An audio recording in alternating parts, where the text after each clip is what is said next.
Hello there, everybody, and welcome back to Circling Seattle Sports on Converge Media. I am your host, as always, Charles Hamaker here.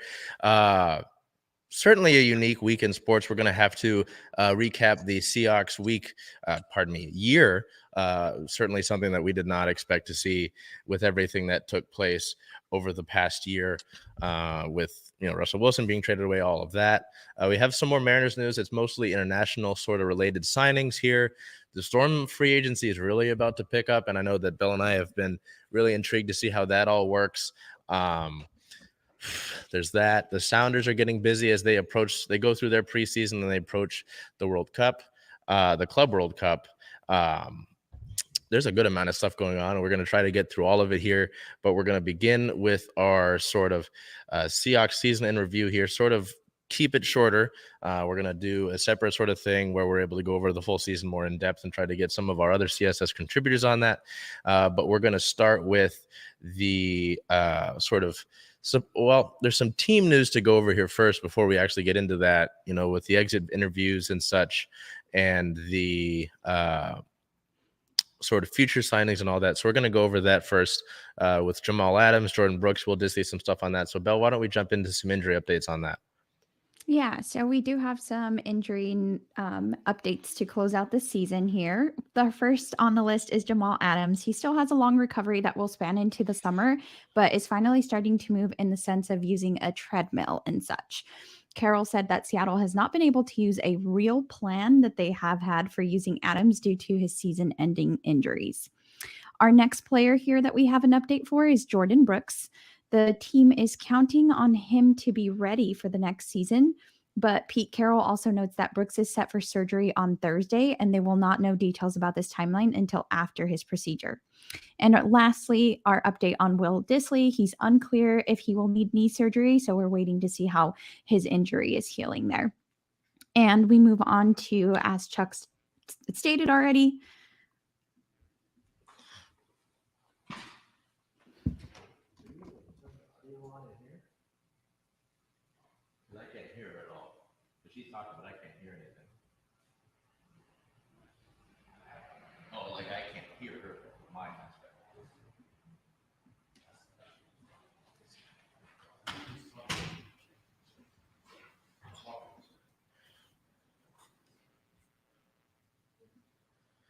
Apologies on that. So we've got all of that. Obviously, that's all. So I'm sorry. What did you go over, Bel? We went over the injury news. Yeah, so that's obviously the Seahawks defense has a lot to improve, right? Top to bottom, but hopefully having Adams and Brooks back healthy. I think the keynote there was the real plan quote, right?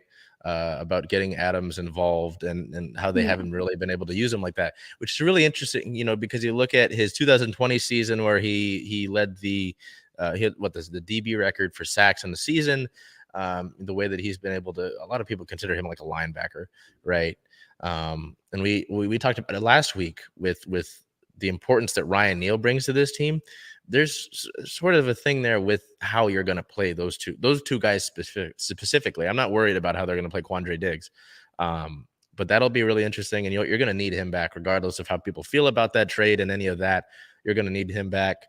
Jordan Brooks, is a guy that I've given criticism to throughout the season, but still was near the top of the team and the league in tackles. So that'll be important as well to get him back in terms of just kind of rejuvenating that front seven. And again, would like to hear that obviously all those guys are able to have quicker recoveries rather than anything else, and that it's all able to heal then and not have any sort of complications, right? Because that's a possibility, unfortunately, with that. So that, and then sort of, I think the updates came in exit interviews, but this is stuff that's not related to injuries, thankfully. We'll go over some stuff, including some positive discussions about Geno, with the team? Why don't we look at some team notes here? Yeah, we have some exit interview notes first here. The team has had preliminary discussions with Geno Smith, but are not too deep into anything just yet. They feel assured. John Schneider is all over it, Pete Carroll says. On the defense, the inconsistency is something I just can't tolerate. I hate it. We are going to get this fixed. Scheme wise, we are going to be cleaning things up. Personnel wise, we are going to be cleaning things up. So, sounds like there are several changes that will be made on the defensive end for our Hawks. On the 18th, it was announced that the team extended our kicker, Jason Myers. He has a 4-year, $21 million deal with Seattle, makes Myers the second highest paid kicker in the league by average annual salary behind only Justin Tucker. Myers went 34 for 37 on field goals this season and 41 for 42 on extra points. Myers led the NFL in scoring this season. So great to have him back. On the 22nd, Seattle signs 10 players to futures contracts. Greg Island, Chris Garrett, Jared Hewitt, Joey Hunt, Cade Johnson, Jalen McKenzie, Chris Steele, Darwin Thompson, and Aesop Winston Jr. And that about wraps up our team notes as well as our injury news. So we can go into our brief season in review now. Starting off, we do the season review, at least here on CSS on Converge. We try to keep it to sort of superlative type, MVP, offensive rookies, newcomer of the year. I always find those to be fun, right? Just because, with a lot of these awards, you say, oh, who's most valuable, which is where we'll start. But I was intrigued by your decision here. I'm not going to say it's wrong just because of, when healthy, what he's able to bring to this team. But I'm intrigued to hear the reasoning here. I think we're going to do you second just because he had a lot of great rookies, right, for this team. But, you could tell me if you disagree with it, but I kind of put Kenneth Walker III as our general offensive rookie of the year just as a consensus. Yeah. So we'll do you second because that's who you picked for the most valuable player here, and I'm really intrigued by that. So we're going to, just so we can kind of keep that talk in the same sort of realm here, we're going to do that second and go over towards our MVP. I went with Geno Smith.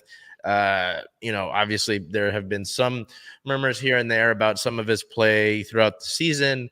But just the way that he had the team and the locker room as a whole, in my opinion, just how he was able to command that locker room, his consistency throughout the season, the sort of performances that he was able to put up. Well, here's an example. Someone had a great point. Let's look at the way that Dallas performed against the 49ers defense. What was it, yesterday? And, I'm not saying that Geno did great against the 49ers defense, but he did better than that. So just to sort of see the way that all played out, to see his season, to go from, again, guy who started off his season well in New York, his career, to have that perennial backup label sort of stick with him as he went to other New York, San Diego, and then sticking here for a few years before getting this start. It was really great to see this all take place, and it wouldn't make sense to not have him extended at least for 2 years, right? Just all things considered, the way that he's obviously got this locker room. He's really tied down to this locker room. This locker room really enjoys his presence. He's able to he's not going to be a Patrick Mahomes for you. You don't need that sort of performance, but he's been consistent. He's been efficient. He's had struggles here and there, but this is his first real year as a starter since the Jets days, right? So I just thought, he was kind of part of that story. You look at the Seahawks season, generally sort of looks down upon, we're cast out, doubted, all that. And it kind of resembles his journey, really, to see this sort of thing take place. And for him to, break Russell Wilson's, I believe, I don't know if completions was in there, but I know his passing yards record. Completions might be in there as well. I think you might have that. But that, and then to culminate in a playoff run, it makes it, it's a world of a difference, I think, to have him involved here to see all that. So I that's where I went with Geno. That's why it made the most sense to me. Again, very intrigued why you went with Ken Walker III here. So why don't we get to that and get some discussion? Again, unless you disagree, had him as offensive rookie of the year as well. So I feel like a lot of this talk of his play really factors in. But why for most valuable? Why did you select him here? I totally agree with you that he's offensive rookie of the year. But I wanted to go away from just going with the quarterback because, of course, I felt like Geno Smith was a very obvious answer as well. But For me, I don't know how Ken Walker saw his first season going. I don't predict that he saw it going this way as him like being put into the starter position right away. So I think he did really well in taking that position. And for the year, he had 228 carries, 1,050 yards. I'm sorry. That was an average of 4.61 and 9 total touchdowns. So I just think he did really great for his first year. And I don't know if a lot of us predicted that he would come out and, like I said, take that starting position and do so well. So that's why I went with K9. And I'm just looking forward to seeing what he can do as the seasons come. Yeah, that's a good point. I mean, it's really interesting to see the way his season started because I believe his breakout game was against the Saints where he busted off like a 60-yarder. And it was like, oh, wow. And again, like you said, I don't think he envisioned any of this taking place like it No. did, considering where he sat on the depth chart with Rashad Penny. And again, I believe he's a free agent. So it's not like a necessarily it's not a guarantee that we'll see like a 1-2 punch from those guys next season, considering that maybe Rashad takes his takes, he goes somewhere else. But I can see that, and I certainly get that. And that's the thing that I wish like the MVP award in the NFL would go away from is like quarterback play. Like I get it. Jalen Hurts has been great. Patrick Mahomes is Patrick Mahomes. We're getting to that point where people, I believe, are having Mahomes fatigue, where it's like he's just so good all the time. I'm sick of it. Give me someone else, right? Or even like Steph Curry. Like Steph Curry's great. Yeah, point made. But you'd like to see it because I believe, like dating back to when AP won MVP, it's been all quarterbacks, right? Which again, sure, I get it, but at some point you'd like to see someone else in there. I always kind of cheer for that. So that makes a lot of sense. Offensive Rookie of the Year, again, I don't think we need to really put much discussion into that, considering who it was. We're going to talk about offensive line later here when we go to areas of need, but you can disagree with me when we get down to that. But your offensive tackles and Abe Lucas and Charles Cross, for guys who are rookies who are starting on the tackles end of things, I thought they performed well and helped out Ken Walker, right? But just for him to be the explosive player that he is, and I say explosive, he could be an average back, get the 100-yard games, but you see those big runs he was able to pull off, that's explosion right there. That's, all of that sort of thing that goes into getting a big run. So I think, unless you've got anything to add to that, I think it makes a lot of sense for him to be Offensive Rookie of the Year. And it's really exciting to just look at what he can do with this offense, with a full year as the back. I know he was dealing with injuries through preseason and earlier. So to get him a full, healthy offseason will be a big deal for that. Did you have any disagreements with that or?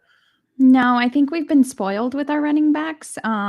It's always nice to see the position doing so well. So just like I said, him coming in and just fitting in so well was exciting to see.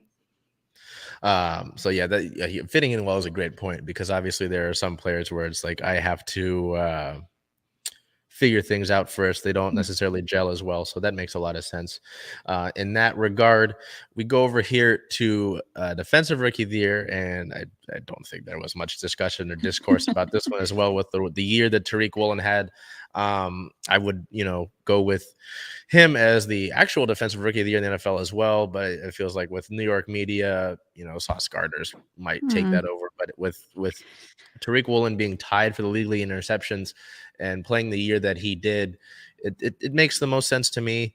I know we had some other Boye Mafe didn't necessarily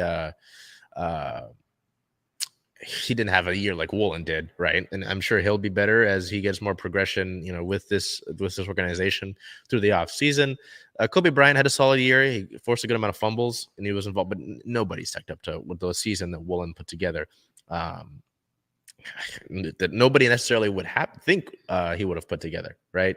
This was one that he was viewed a lot as a project at cornerback, a guy that might need to develop a lot more, and he came through and he was able to produce like he did. Again, the Seahawks signed, I think we talked about this earlier in the season, but Seattle was putting a bunch of veteran corners as healthy and actives because of their two rookies at corner. You know, we saw guys like Artie Burns consistently as a inactive, Justin Coleman, these guys that didn't really play because you saw Woolen and Bryant getting a start, which I think is really interesting for the secondary going forward. So what did you see from Woolen just in an incredible rookie year, really?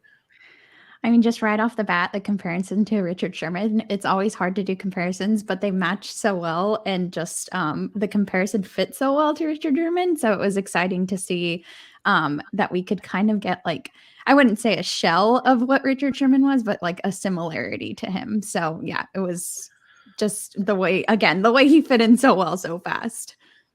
When you mentioned Richard, it was really interesting when we had the Thursday night game against San Francisco, sort of how excited Richard was to meet him and sort of, speak with him about the year that he's having. Because again, yeah, it's hard to replicate certain players, and comparisons are always interesting because no one's going to be like exactly like a certain Right. player. Because I'll tell you one thing, Tariq Woolen's faster than Richard Sherman. Richard was great as a corner, but he wasn't necessarily that fast. But just to see the ball skills that they have, the height and the length and all that, it obviously makes a lot of sense to hear those comparisons in the realm of all that. We go to newcomer of the year, which is that's always fun. You know, obviously we talk about MVP and offensive and defensive rookies of the year, but newcomer is always interesting just to see who was able to contribute. Whether it's free agency or a trade or something like that.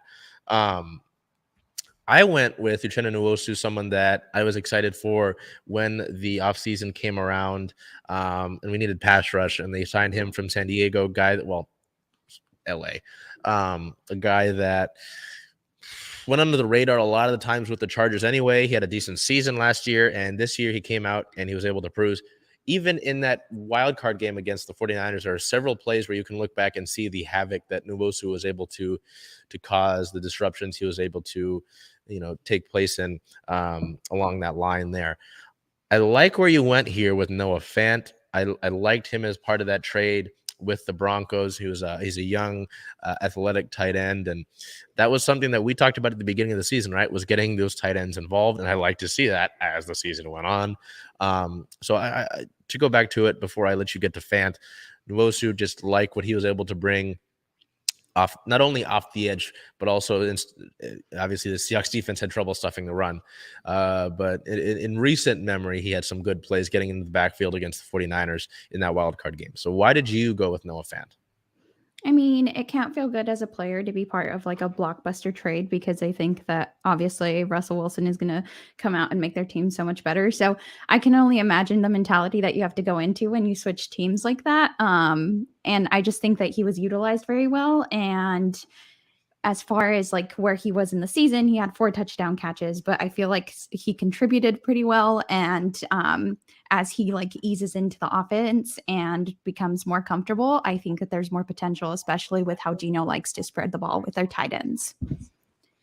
And that's something that I hope that we see into next year, obviously, because obviously you've got DK Metcalf and Tyler Lockett out wide in terms of your weapons, but tight end, outside of a few guys, obviously you look at a guy like George Kittle had a solid game last night, I believe. Travis Kelce almost tied the playoff record for receptions in a game, let alone by a tight end, right? So you look at those guys, and that's sort of your upper echelon, but a lot of the time you see these tight ends maybe fall back in terms of recognition. It's like, okay, he could just be another blocking tight end. That's what Seattle's been known for a lot of the times, is obviously with the blocking. Jimmy Graham was here, obviously, is several years ago, which is crazy to think about. But I'm intrigued by Noah Fant because of his athletic ability and his youth. So anywhere is a cool visor. So there's that, right? We went with different ends of the season here for our game of the year category. And again, it makes sense, makes a lot of sense. But I just thought I went with the season opener against the Broncos. I thought this was sort of a game that it really set, like I talked about with Geno Smith's story, kind of replicating the Seahawks season. I just thought that this was a game that sort of also set the tone for what we're able to see from the Seahawks this year, because going into this game, it was like, okay, it was Monday night, right, in Seattle. Russell Wilson's here. He's supposed to, light us up. effectively after the trade, all that sort of stuff. And I remember there was an article that was Seattle better than expected, and they were throughout the course of the season. Even with the game going down to a missed field goal in this one, your game had a missed field goal in it towards the end. And Seattle kind of had to squeak in at the very last second here, just like in that game against the Broncos. So I saw some things there. We just talked about newcomers of the year. Nwosu had, I believe, a couple hits on Russell Wilson. I believe, too, actually, the first touchdown, and it's not a dig on Tariq, but the first touchdown that the Broncos scored, Tariq Woolen got beat, unfortunately. Ken Walker was nowhere to be seen in this game. I'm going through our list here of superlatives. I'm like, hey, all these guys were involved in this game. But I felt like that really set the tone for one of the more memorable Seahawks seasons in the last few years, and a team that, should hopefully springboard into more success as the years go on because of that young talent and the makeup of this team so far. You went with Week 18 versus the Rams, a game that Seattle needed to win in the first place and then get some outside help later in the day in order to make the playoffs. Why was that your selection? Well, I thought your selection was really great because, like you said, it set the tone for the whole season. And it was a game where you were automatically counted out. So it was great to see the Seahawks win that one. But I went with Week 18 just because of, like you said, they needed to win to make the playoffs with some help. But it was just such an important game. And to be able to control what you can in terms of your fate for the playoffs, I think they executed well and did it on a defensive play, which is great. And yeah, it just, for me, it was, this is win or go home, and they showed up. They didn't do so without being a little frustrating throughout the course of that game, but they were able to, get it done ultimately. And that's the thing too. It was a divisional game against the Rams. The Rams didn't have anything to play for, but they're always generally a pain to deal with. Yeah. So it makes sense that game was close, but just because of some of the execution stuff that we talked about after that week, it could have been better. Now we get to sort of the stuff to move forward towards the off season here with the Seahawks and what to address. So you went here with the order of the offensive and defensive line. I went with the defensive line. I need a backup inside linebacker for Jordan Brooks because Cody Barton, with the year that he had and the struggle that he's shown after being sort of in the wings for years to come, doesn't excite me whatsoever to have that next year. And in terms of trying to bulk up your run defense, that guy missed too many tackles. So can't have that, right? Can't have a revolving door as a linebacker. And that interior offensive line is what important to me. Austin Blythe was serviceable as a center this year. Your guard situation is very interesting because Gabe Jackson was a guy who split time with Phil Haynes.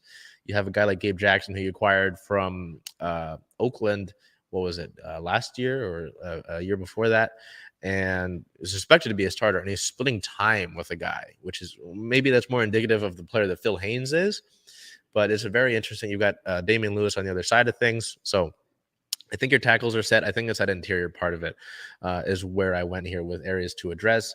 What are your thoughts? Obviously, I think defensive line is just generally that's the consensus. We need to get better there.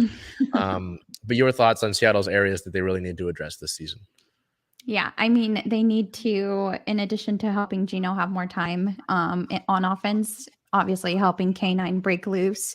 So that was my thought process for the offensive line. And then the defensive line, we know how bad our run defense is. So just like you said, we know that's an area that needs to be addressed. And I completely agree with you with Cody Barton. So that kind of tied in with the offensive line because, yeah, we definitely need someone that's not going to miss tackles that can be crucial to a game. And, that's something, that's something that, there we go. That's something that is key, right? You look at this, Cody Barton might just be fine overall, but, when you look at contending teams and stuff like that, you can't just have fine. You have to be good or a lot of times better. You look at the guys that step up for these teams that are still playing football. And a lot of them, they have guys step up because of injury. And when I've got a guy like Cody Barton who's considered a starter, and that's who I have to rely on for a lot of it, it's a big issue. You talk about the lines. feels like the Seahawks have been dealing with line issues, whether it's offensive or defensive, for the entire Pete Carroll era, Yeah. So it's obviously something that needs to be addressed both sides. And with the picks here, we're gonna have mock drafts come up. We're gonna have to start doing mock drafts, so that'll be interesting. But with draft season coming up, who knows? Maybe a guy like Jalen Carter falls to us at number 5. Maybe Seattle trades out of the number 5 spot. I know that in those exit interviews, when Pete Carroll was asked about it, he said that I'm not going to answer. I'm not going to give you any hints on what we're doing at number 5. So that'll be really interesting here. And then we'll wrap up with the free agents. Now, free agents, this is the list of unrestricted free agents here. There are a bunch of guys that, a lot of depth here, but picked out some ones that made a lot of sense. We both have Geno Smith, which makes a ton of sense, obviously. Ryan Neal as well, who's a guy, again, we sung the praises of Ryan Neal effectively the last few weeks, and the contribution he's been able to make every single year, whether he's a starter or not, has been crucial. You got to keep him around, and it sounds like he wants to be around anyway. So both of those guys that we have unanimously, both already sound like they're going to be around for Seattle. You went with Rashad Penny. Now, when healthy, obviously he's a great contributor, but I'm intrigued to see what your case is for him to return as a Seahawk next season. And like you said, health obviously plays a big part in it, but just having a 1-2 punch, and we've seen what Rashad Penny can contribute. So if he's able to stay healthy, I'm not going to say who I feel should take that RB1 position, but yeah, just being able to have both guys back there, I think would be a huge help to the offense. So was health the only reason why he wasn't included on your list? Availability is a big deal, man. I can't be paying a guy a certain amount of money to, like you said, I can't really put a depth chart label on anybody at the moment. But a guy who you'd think effectively would be a top 2 back, I doubt he falls lower than 3, right? And pay him, he's going to want money. He might be, okay, I got injured again. I'm not going to take up a large amount of your cap space. He's not going to commend like the veteran minimum. That's just not going to happen. So it's something to really look at. I think it's going to be a tough decision. I know that It's been great to see him have struggles for years, have a breakout sort of end of the season. Not this current NFL season, but the last one. Last season. And even I think in the first few weeks he was healthy, he didn't do horrible, right? So it's a tough decision, but I think in my opinion, I don't know if he returns to Seattle, and I would lean on the side of no. I went with a few other guys here, but Poona Ford, I'd like to see Poona back. It was interesting to hear in the exit interviews that Pete Carroll said that they had to play him outside of his position effectively. I believe it was in like a 3 technique outside of where he normally lines up as a nose tackle right over the center. So they like to get back to him doing that next year. When they say we'd like to get him to do that, something like that, sounds like they want him back, right? Yeah. So unless Poona decides to say, I'm out of here and ship off, I doubt that's much of an issue. Phil Haynes is interesting because, again, I talked about Phil Haynes being a guy that split time with Gabe Jackson at the offensive guard spot. He's younger than Gabe Jackson, and if he's splitting time with a guy like that, why don't we just give him that overall, cut our losses with Gabe Jackson, take his cap off the books, and you've got Phil Haynes there, who's a younger guy and a younger option, is already basically a starter anyway, a half starter, right? And to get him full time. Marquise Goodwin's one I'm a little more interested to see how that goes. I know that there have been some mock drafts that predict Seattle will take a wide receiver with one of their 4 picks in the first 2 rounds of this draft. Someone threw a Jordan Addison's name around out of USC. I don't know if they get him, but it sounds like that's something that Seattle will add through the draft. So you might take him off there, or maybe you sign him and he's a 4th wide receiver, but I would like to see him back. Before he really got injured, I thought he was a guy that was able to contribute. When DK Metcalf went down against the Chargers, I believe Marquise had 2 touchdowns in that game. So a veteran wide receiver who's got some speed and was able to contribute. I don't think he's going to command too much money. I don't, see why you wouldn't bring him in. That's where my thinking was with that. Do you have any comments on guys like Goodwin, Poona, or Phil? No, I thought they had a good contribution. Like, I understand why you put them on the list. Yeah, I just with a possible wide receiver coming in, I understand wanting to keep a veteran, but we also have Metcalf and Lockett who are considered veterans, so maybe they do want to try to spice things up by bringing someone new in. Yeah, that's my only comment there. So we'll move on to some league news here. On the 19th, Aaron Donald confirmed that he is playing next season amid Ooh, retirement rumors. ooh, So we still got to deal with Donald in the league. Not that ooh. he has anything to prove anymore, but he wants to stay. On the 20th, Purdy is likely SF's QB1 in 2023. Unless Trey Lance makes a seismic jump, Brock Purdy will be 49ers starting QB next season. That's crazy because he just beat out Trey Lance and Jimmy Garoppolo, who had kind of a weird contract in the air anyway, but still, that's pretty commanding by Purdy. Yeah, it's funny to see how that'll go for San Francisco. Jimmy Garoppolo is probably gone. I think that's like a given. But with Trey Lance, yeah, what a way for them to trade up for that pick, and just now you got a guy like Brock Purdy squaring off. So we'll swap over here to the Mariners here, who continue with international signings as their offseason continues, and a critical offseason, as we talked about. Seattle signed 6 additional international signings after last week's pretty important class, including infielder Gustavo Beltran, infielder Alexander Garcia, outfielder Gene Gutierrez, right-handed pitcher Jeter Martinez, right-handed pitcher Jose Romero, and right-handed pitcher Dylan Wilson. So we'll go over these guys here, give you some updates on them as opposed to just telling you their names. Beltran's a 17-year-old, 5'8" infielder with a strong frame. He's a plus runner with a compact swing and primarily plays the second base spot. Garcia's a 17-year-old who's a 5'11" infielder with being a plus athlete, playing multiple positions around the diamond. He has raw strength and an aggressive approach at the plate with a good amount of range on defense. Gutierrez is 17, 6'1", with a physical frame. He's an above-average athlete with raw power and solid speed. He does profile as a power hitter at the plate with some solid arm strength. Martinez is a 16-year-old. Bill, we're talking about a 16-year-old. That's crazy. 6'4". Hey, man, a right-handed pitcher. He's got a smooth delivery with good direction and a solid repertoire across the board. He's an above-average strike thrower. That's the name of the game. If you can throw strikes, you're going to get called up. Jose Romero is an 18-year-old, 6'1" right-hander with an aggressive mentality on the mound. He has a solid breaking ball and presents velocity around the low 90s at the current point in time. Finishing up with Dylan Wilson, who you see on your screen. He's a 17-year-old, 6-foot right-hander with a long and athletic build. He's got plus mechanics and utilizes his whole body well.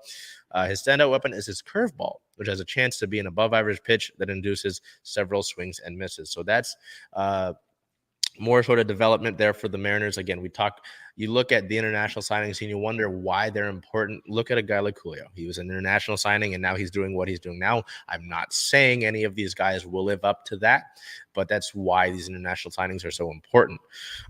There's some roster moves here. The team claimed right-handed pitcher J.B. Bukowskis off of waivers from the Diamondbacks, and because of adding him to the 40-man waiver roster, they had to designate Alberto Rodriguez for assignment and effectively put him on waiver. So that's why that's that. I said waiver there, slipped out. My mind was ahead of it there.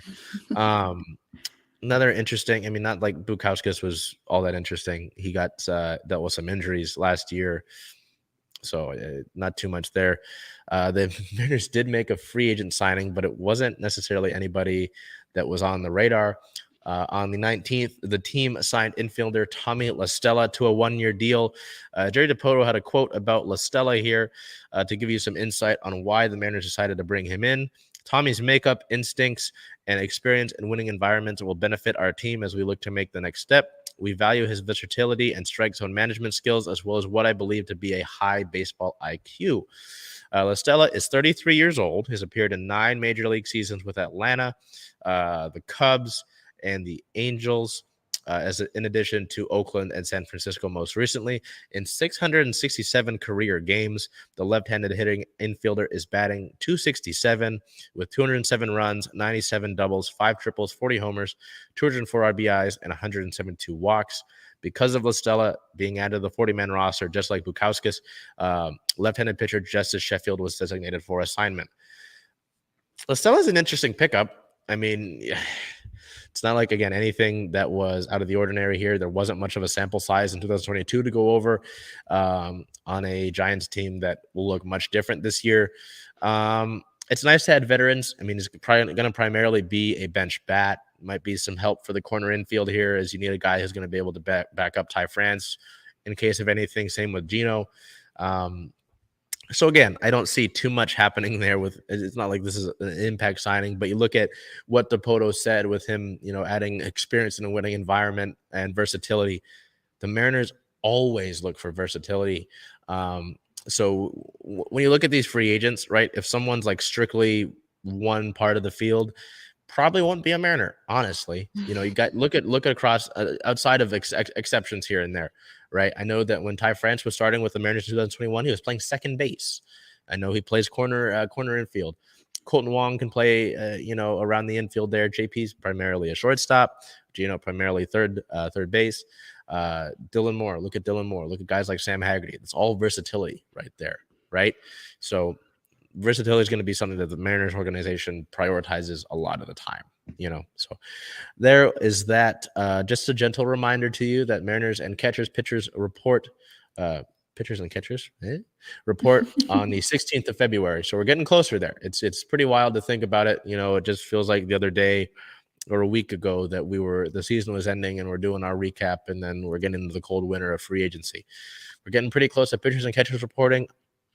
Who knows? Maybe we see another move from this front office to acquire another big name. So speaking of big names, we go over to Bel to go over for our Storm past week. I know that the Breanna Stewart's been overseas, right? Mm-hmm. Been putting up some impressive performances, but the Storm overseas website does not update.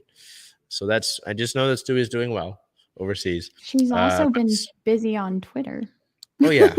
All sorts of emojis, So, Bel, why don't we get into Stewie's saga in the offseason and just the general Storm. There's more news before we get to Stewie, but we'll get to the Storm offseason here. Yes. So on the 18th, the team reportedly is interested again in free agent point guard Courtney Vandersloot. Seattle's expected to reach out to Sloot once free agent negotiations begin on the 21st. A couple days ago, they began. Notes on Vandersloot here. Last season averages 11.8 points per game, 6.5 assists per game, 3.9 rebounds per game, and 1.2 steals per game. She was named the Seattle Times 2007 State Player of the Year, consensus first team All-State honoree, and the state of Washington's leading scorer as a senior. She averaged 26 points, 7 assists, 5 rebounds, and 5 steals per game as a senior at Kentwood High School. I mean, I think that would be a good pickup. And I've heard rumors that Stewie is interested in playing with Vandersloot. I'm not sure if you've heard that. So yeah, I've seen the reports that wherever Vandersloot decides to sign is where Stewie will likely go, which is very interesting. And at least, obviously, we're the Seattle outlet. That's what we're going to talk about, how it impacts Seattle. We're not going to talk about how it impacts so. Seattle needs to fill the hole at point guard. That's outside of signing Stewie, that's priority one. That's two, right? I'm not even going to say 1A or 1B. Stewie, flat and above. Number one. You got to fill the hole at point guard, right, Bel? I mean, you know that. But with this championship window, with Stewie and Jewel, I'm not worried about it. But Jewel's still technically, this is the second year of her contract, or 2-year contract, right? And again, we don't know what Stewie's going to do. So you don't have time to develop certain players, right? So Vandersloot would add that immediately. I wanted to add those key stats about Seattle Times because she's got history in this state, and she visited with the Storm last year anyway. So it would make a lot of sense for that to happen, and it would open the door up to, again, if this report has merit to it, bringing Stewie back. So I think it's a no-brainer. I would have liked to do it even if we already had Stewie. So to fill that hole that Sue left. So I would like it personally. Again, you look at the stats. It's not like these are necessarily huge stats at 11 points per game, 6 rebounds, 6 assists, 4 rebounds. But it's a veteran that knows how to win and immediately fills that point guard hole. And don't you think that Vandersloot would like to play with a Breanna Stewart, with a Jewel Lloyd, right, to get the ball to? So I think it makes sense. I don't know if you've got any disagreement with that, but I think it makes the most sense. No, it makes sense. And as you said, there's a pretty big hole that we have to fill. We don't have a starting point guard right now or a bench point guard right now. Breanna January, of course, retired as well. So even if they go after someone in the WNBA draft, you've got to learn from someone. And who better than, like you said, a veteran who knows how to win. So we move on to some good news here. The team will retire Sue Bird's number 10 jersey on June 11th when the Mystics come to town. Bird becomes the second player in franchise history to have their jersey number retired during the pregame ceremony, joining Lauren Jackson's number 15 in the rafters at Climate Pledge Arena. Other activities to honor Bird, along with giveaways and fan activities, will be announced closer to the event. Bird spent her entire 21-year career with the Storm, playing 19 seasons, the most of any player in WNBA history. She retired as the WNBA's all-time leading assist leader, finishing her career with 3,234 assists. Bird was honored on each of the WNBA's milestone teams, including the All-Decade Team, Top 15 Players, Top 2020, and was named to the W25 team in 2021 as one of the 25 greatest and most influential players in league history. Bird won a record 5 Olympic gold medals to go along with 4 WNBA championships, 2 NCAA championships, and 5 EuroLeague titles. She was selected to a WNBA record 13 All-Star games and was honored as an All-WNBA selection 8 times. Bird is the only player in WNBA history to play in at least 500 games, starting each of her 580 career games. In addition, she ranked second in career three-pointers made with 1,001, third in steals with 725, and 7th in points with 6,803. Bird's importance to the Seattle Storm franchise cannot be overstated. Originally selected as a number 1 overall pick by Seattle in the 2002 WNBA draft, Bird was with the Storm for 21 of the franchise's 23 seasons of existence. She scored or assisted on 27.5% of every basket scored in Seattle Storm history, including the 4 seasons she didn't play in 2000, 2001, 2013, and 2019. When only including those games she played in, Bird scored or assisted on 35.4% of all Storm baskets. That was a mouthful because that's a lot of accolades to go through, but I think you feel the same way as I do when I say that I'm going to need tissues that day. Oh yeah. I mean, even the last home game, the last regular season home game, and the last playoff game that they played, I didn't really want to leave the building, because it didn't feel like it was over. I might age people. A lot of people won't get this reference, but there's a particular song it's a documentary about a band called The Last Waltz, and it was effectively like a Sue's swan song. And this particular song just played in my head for the entirety, like the second half of the season, and even through the playoffs. I was like, each day it could be over, right? You didn't know. We didn't know.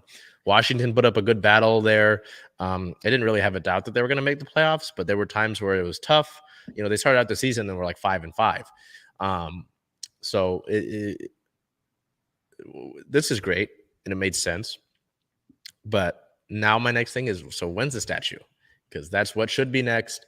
There shouldn't be any debate about it. I think it comes down to a Climate Pledge Arena that depends on their land. They've got plenty of opportunity for it.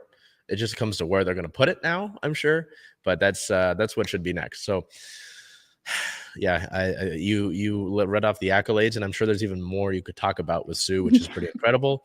But it's hard to say much more about Sue. So my only thing is, when are they going to put the statue up? So I'd like to talk about this particular player getting a statue, but they have to stay in Seattle. So we have some more stuff on Stewie here as we close out our Storm segment. On the 20th, as part of her emoji tweets, Breanna Stewart will reportedly meet with 4 teams once free agency opens. Those 4 teams consisted of Seattle, New York, Minnesota, and Washington. So negotiations did begin on the 21st. The teams were going to visit Stewie, as we've stated that she is overseas. Yeah, I mean, I don't know what more I can say. I'm nervous. I'm excited to hear more, but her not using words on her tweets is definitely making me anxious. Yeah, no, it's I don't know if she put anything else out today, but it's like trying to decode these. I'm hoping at the end of it, at some point she's able to just kind of say, okay, this is what this meant, this is what that meant, because I couldn't tell you. I know that the other note, I don't know if you went over it, I'm sorry, but Vandersloot will meet with 3 teams, including Seattle, once free agency begins. So that's already begun. They've gotten from now until the first of the month to continue to negotiate, since deals don't really come until the first.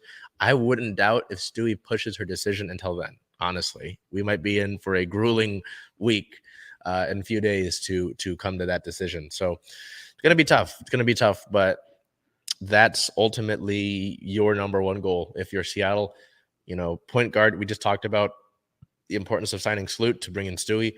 You have to make sure Stewie is on board.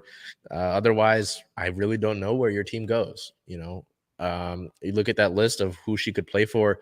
Seattle, that's a big piece. And then, but still, even after signing Stewie, the Storm have a lot of work to do to fill out the remaining part of the roster, right? To compete.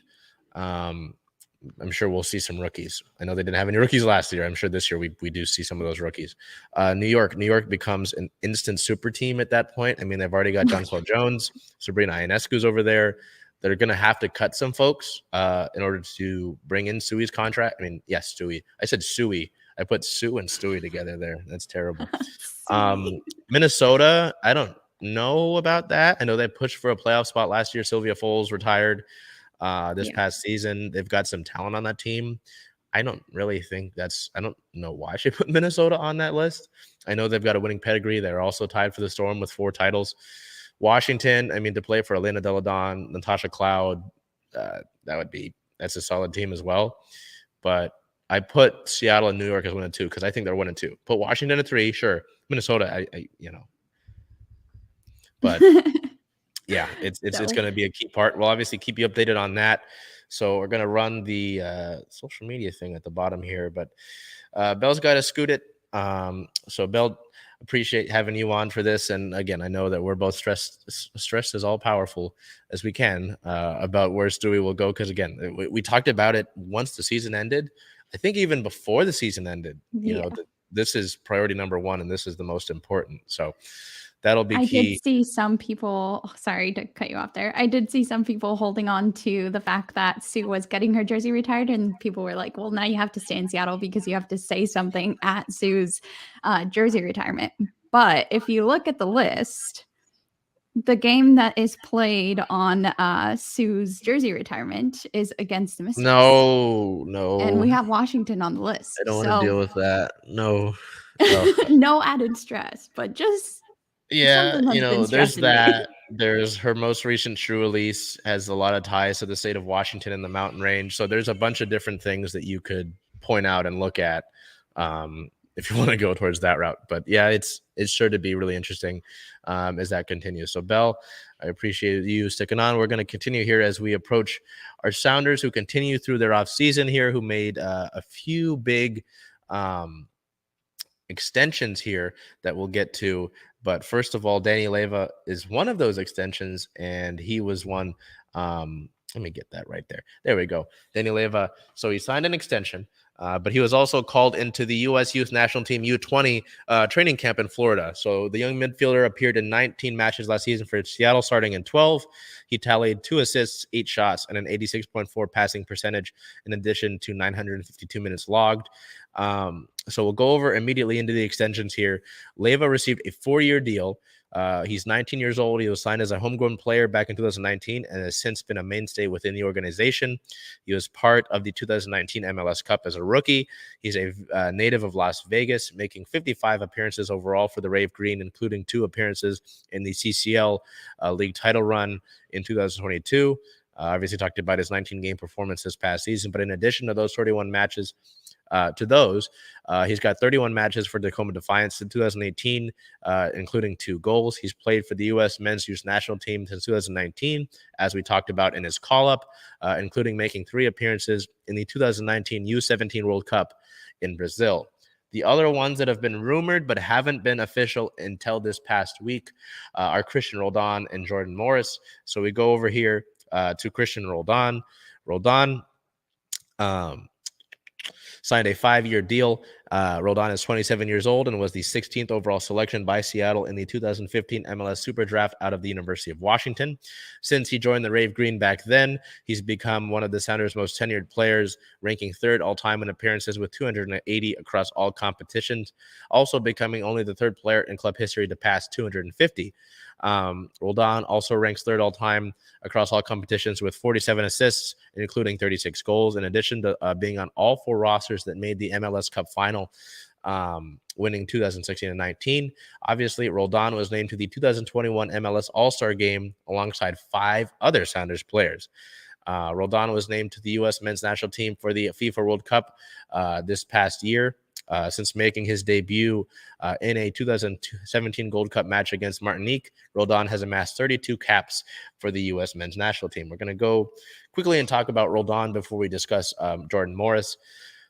This is a great move, I believe. I like this move the most out of the 3 extensions that were given, considering Roldan's MVP level sort of play that we got from him in the early part of the season. He dealt with a hernia injury as the year went on. But he's just a key part of that midfield/attack for the Sounders, and getting him locked up is a big deal. I know that I was worried about that when he was in the middle of that sort of MVP level run, with the underlying stats and the importance that he brings to this club. And it's crazy to think about putting his name next to most tenured or one of the most tenured players for the club in his existence. So, Roldan, and then Jordan Morris here. Morris signs a 5-year deal as well. He's 28 years old, joining the Rave Green as a homegrown player in 2016 after having a successful career with the academy and at Stanford University. After he won the 2016 AT&T MLS Rookie of the Year award, he continued to be a transformational player for Seattle, scoring 52 goals across all competitions, which ranks 5th all-time in club history. The native of Mercer Island was on both the 2016 and 19 teams that won the MLS Cup, as well as the 2017 and 20 teams that made the final. Most recently, he helped Seattle become the first ever team to win the part of the CCL team this last May.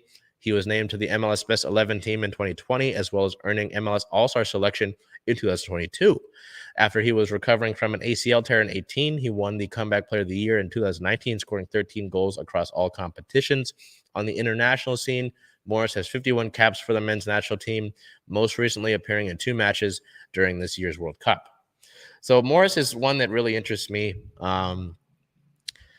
I don't mind having him here for this time, but, obviously there were the reports that he wanted to go back to Europe.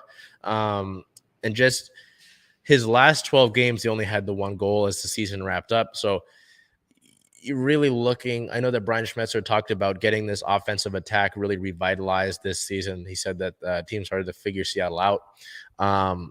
That should help Morris, but you're going to need more from him. You can't have it, taking up space. Given this big extension as well, it's really key for him to contribute and just find the best form of himself that he can. You look at 2016 and 2019, obviously he had the great campaign in 2016 as Rookie of the Year. 2019 played like an MVP. I'm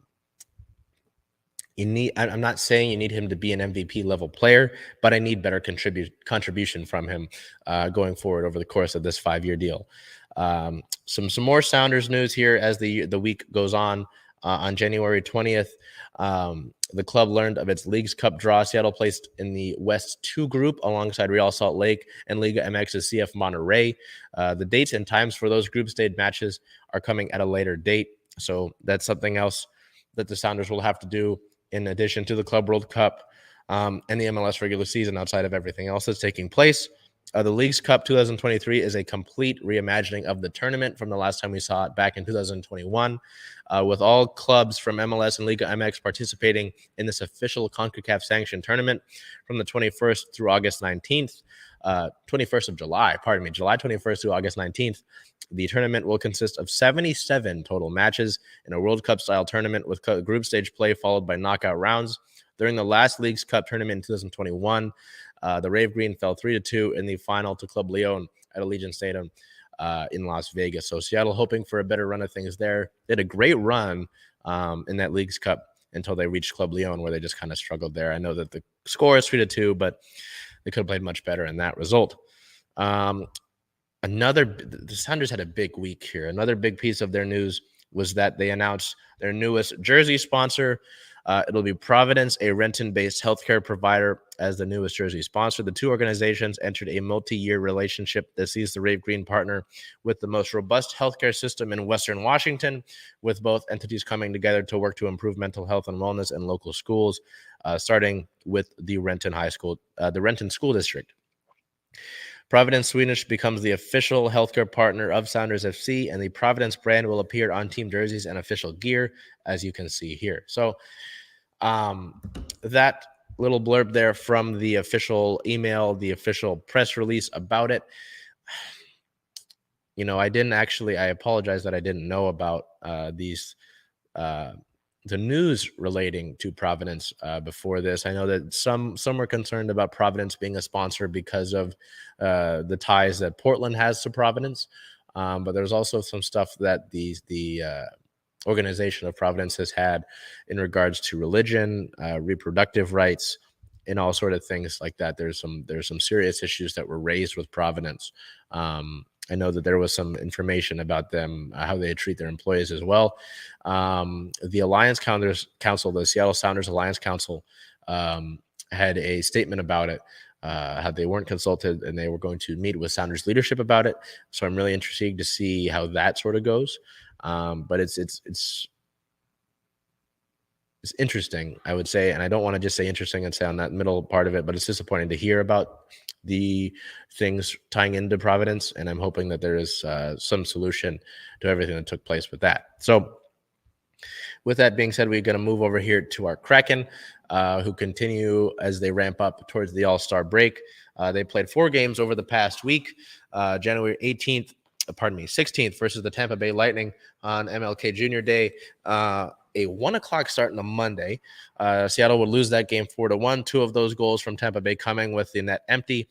Our player of the game was Vince Dunn with 1 goal, 1 point, 3 shots, 3 hits, and 1 takeaway. On the 17th, the very next day, the team traveled out to Edmonton. To play the Oilers, losing that game 5-2. Seattle stayed in it early on, but ultimately the Oilers proved to be too much. Our player of the game once again was Vince Dunn with 1 goal, 3 shots, 1 goal, 1 point, 3 shots, 2 blocks, 1 takeaway, extending his point streak to 8 games. So Seattle got a day off in between that back-to-back, and they played on January 19th versus the New Jersey Devils, winning 4-3 in overtime. So that one was pretty fun to see. Seattle should have won that before overtime, but nonetheless, they were able to take care of business in the overtime period. Our player of the game was forward Ryan Donato. Donato, 2 goals, 1 assist for a 3-point night, hitting 7 total shots.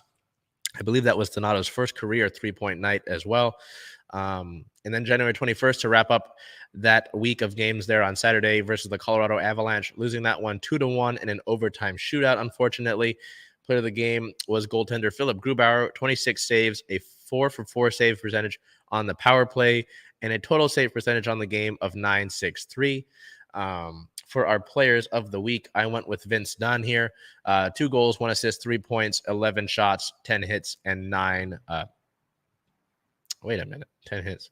I apologize. I don't know what that's about. Excuse me. I went with Dunn. All things considered, he had a solid performance. 3 points overall isn't exactly the greatest, but he had his point streak, which 9 games, which was really great to see. He had a point in overtime against the Devils there to extend to 9 games. So an all-time high streak for Dunn and the highest point streak by a defenseman in Kraken history, which was great to see. And it's just his play overall has been really great for the Kraken, who have been looking for that defensive consistency. You look at the games against Colorado, only allowing 2 goals, one of those coming in the shootout. You look at the game against Tampa Bay before they added those 2 empty net goals.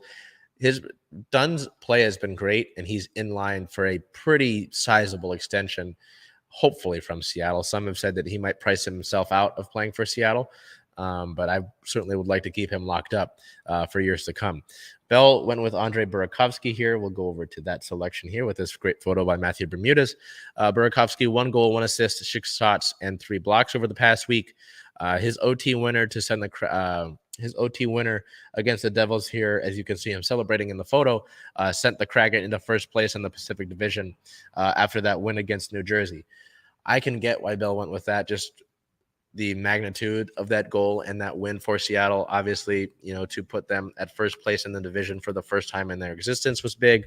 It was really interesting, the story about Burakovsky that day, because in the morning skate for the Kraken, he was hunched over. He just generally looked upset. He didn't seem like himself. And he had to miss the next few games here, unfortunately. But that goal was really big for them to obviously go into the first place in the Pacific Division, win that game. His offensive play for Seattle continues to be big. And I'm hoping that he's back from injury sooner rather than later. So that's where we went with players of the week. Unfortunately, we do have injury news. The last few weeks, we've been fortunate to not deal with any injuries. Justin Schultz and Jaden Schwartz have both missed time this past week. Schultz missed the past 2 games for the Kraken, a veteran defenseman, someone that's very key for them on specialty teams. He's been out with an undisclosed injury, so we haven't been able to get any updates on that. We should hear tomorrow after the Kraken practice. So again, I implore you to follow us on social media so we can get you those updates in real time. Schwartz has missed the past 4 games after reportedly slashing his hand in a game, and we haven't gotten an official update. It's still considered an undisclosed injury, unfortunately, but a lot of speculation has been around that hand being slashed, and hoping that's, again, we need both of those guys for the push. Schwartz's impact has been huge. His offensive production has been a massive for the Kraken this season, even last season before he got injured towards the end of the year. So hoping that we get some good news on that front, but generally we haven't gotten any official word from the Kraken in those games since. Andre Burakovsky missed the game on Saturday versus Colorado. He was president at yesterday's skills showcase, but his injury is undisclosed as well. So we're hoping to get more news on that front. But we had a recent piece of team news that might play into that yesterday for John Hayden, who was actually called up as an injury replacement player. Called up from the Coachella Valley Firebirds, was sent down to Coachella Valley. So there might be some positive news on that front that we might get one of our forwards back before Wednesday's game against Vancouver. Some other team news. The team is reportedly interested and has been persistent in their pursuit of Canucks forward Bo Horvat. Horvat's current stats are 46 games played, 30 goals, 19 assists, 49 total points, 5.7 point shares, and 4 game-winning goals for the Canucks. There's been a lot of controversy around Vancouver that we'll get to in league news, actually.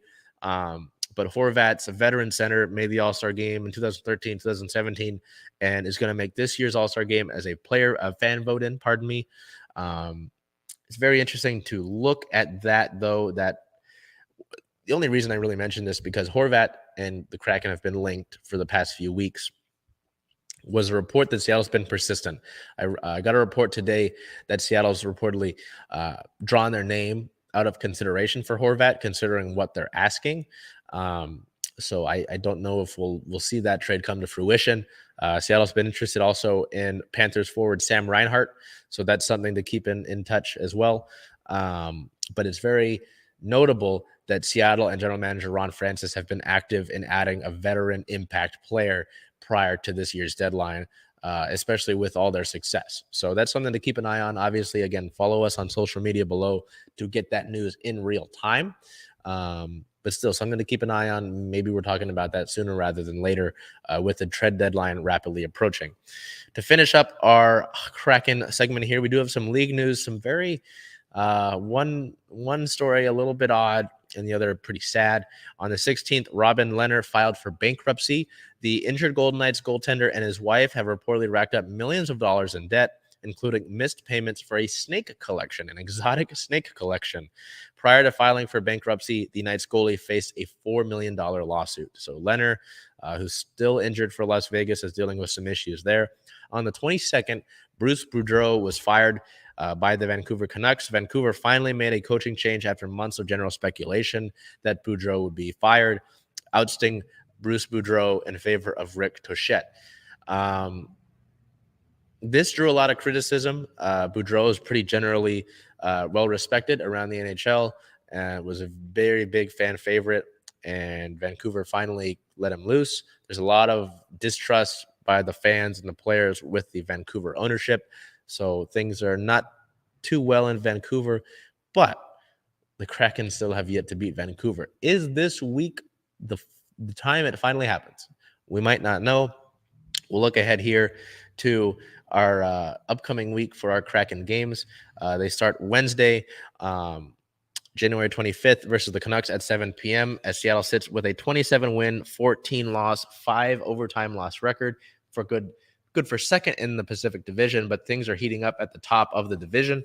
Their next game remains in the division, January 27th versus the Flames at 7 p.m. These are all home games to finish out the year and finish out before the All-Star break. January 28th, so a doubleheader for the Kraken there. January 28th versus the Columbus Blue Jackets is also a 7 o'clock game.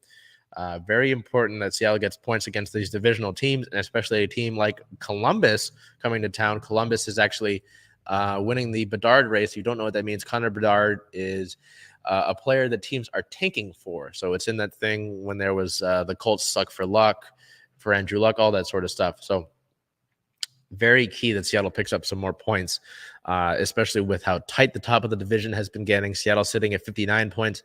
Las Vegas has 60. The Kings have 58. And Edmonton is fast on everyone else's tail as well. I believe they're at 57. So you can see how important getting those points going forward is for our Kraken. So moving over here to our OL Reign news, not anything necessarily too weighted like last week when there was the news about the draft and these trades and these re-signings. Not necessarily. We do have some news here about some Reign players playing for the U.S. Women's National Team on friendlies down in against New Zealand. So Rose Lavelle started both of the 2 matches over the past week for the U.S. Women's National Team. She had an assist in 61 minutes in the match on the 17th. Both Alana Cook and Sofia Huerta were substitutions to begin the second half, but didn't record any points in that match on the 17th. And then on the 20th, in another friendly against New Zealand, Rose Lavelle had 2 goals and wore the captain's R-band for the U.S. Women's National Team. So that was pretty important to see Rose not only have those 2 goals, but do so wearing the captain's R-band for the U.S. team. So that, as well as the club inviting former UW Husky Mackenzie Weinert to their preseason camp. It was announced that on the 19th that Weinert would join the preseason camp.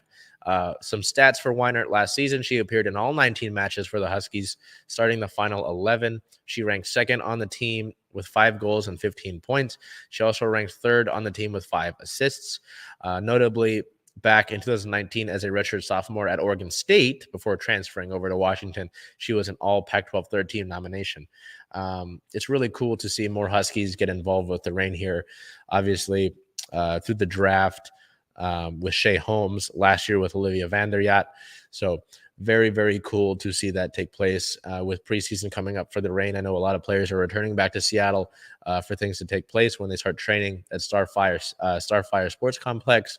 And it'll be really great to get back to Reign soccer. But first of all, we need the NWSL schedule. We need to see the schedule first. I don't know why we're still waiting for it, which is unfortunate. But it should be another great year for the Reign. But what's critical is to see whether they make another move ultimately before season's end, or it's internally finding a way to get over the semifinals hump to make it past the semifinal round and to finally win an NWSL title. So we don't have anything for our Seawolves currently. Their preseason is rapidly approaching on February 5th. The Sea Dragons are still having their training camp down in Texas, and that continues to be exciting to see the clips from that. But we don't have any actual necessarily news outside of the fact that they're still in training camp. Our Supersonics still don't exist. We don't have any front on that as well. We go to Player of the Week. Now, I went with Philip Grubauer, partially to showcase this great photo by Liv Lions captured at yesterday's Skills Showcase. But, I mean, we look back at our Kraken games here. We'll go back to the games that they played, primarily looking at the 2 starts that he had, obviously, against the Lightning and then against the Avalanche. So against the Lightning, Grubauer absolutely kept the Kraken in that game. Again, I mentioned those 2 goals aren't on him at the end there. Even we could go back to those other goals, but just incredible performances against Tampa Bay and Colorado. And just unfortunately, his team wasn't able to help get him the victory. You look in that Colorado game, the goal that was given up, he made a great save before actually, and the rebound came out to a waiting Colorado forward. Alex Newhook was just able to basically hit it lightly over Grubauer, who had been sprawled out. There was a bunch of chaos in front of net. Can't put that on front of him. The .963 save percentage in that game is excellent on its own. As well as you look at the Tampa Bay game. Tampa Bay is still one of the top teams in the league, having gone to the Stanley Cup 3 years in a row, winning 2 of them. There are some things that are different about that Tampa Bay team, but it's still one of the best teams in the league. And for him to have the performance that he did, Grubauer is playing great. I don't care what anybody says, what any casual fan says, what scoreboard watchers say, media that doesn't watch the game say. Grubauer's been playing excellent, and it's just unfortunate that he hasn't been able to get that support from his team, whether that's his defensemen or how his team offensively tends to be quieter when he plays. So that's it for the last week. We get one more week in January. Yes, I apologize. Next week is the 30th, the second to last week of January for Circling Seattle Sports on Converge Media. Our Seahawks season review. Our Mariners continue to stay busy with international signings. Our Storm are really hoping that they're able to convince Breanna Stewart to stay home. The Seattle Sounders add extensions for 3 key players as their preseason ramps up. They stay busy in the news here with a kit sponsor and Leagues Cup draw. The Kraken stay busy throughout the end of the first half of the season here, and so much more is taking place. So until we see you next week, take care of yourself, be well, and I hope that you're able to make each day a great day.